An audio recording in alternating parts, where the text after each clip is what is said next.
মাছ ধরা মানেই দিনের ব্যস্ততা থেকে একটু দূরে গিয়ে নিজের জন্য কিছু শান্ত সময় খুঁজে নেওয়া। জলের ধারে বসে থাকা, হালকা বাতাসের ছোঁয়া আর ঢেউয়ের শব্দ, এগুলো মিলেই তৈরি হয় এক অপূর্ব শান্তি। ছিপ ফেলার পর যে নীরব অপেক্ষা, সেটা যেন মনকে ধীরে ধীরে হালকা করে দেয়। এই অপেক্ষার মধ্যেই থাকে উত্তেজনা, মাছ আসবে তো, কবে টান দেবে, আর হঠাৎ সেই ছোট্ট টানটা অনুভব করার মুহূর্ত, যেন হৃদয়ে এক আনন্দের ঝাঁকুনি। মাছ ধরার আসল সুখ শুধু মাছ পাওয়াতে নয়, বরং এই পুরো যাত্রাটায়।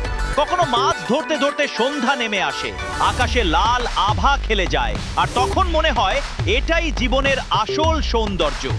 মাছ ধরা আমাদের শেখায় ধৈর্য, মনোযোগ আর প্রকৃতিকে উপভোগ করার ক্ষমতা। এই 1 ঘন্টা বা 2 ঘন্টা সময়টাই মনে করিয়ে দেয় সুখ সব সময় বড় কিছু নয়। কখনো কখনো ছিপের ছোট্ট এক টানই আমাদের দিনটা সুন্দর করে দেয়।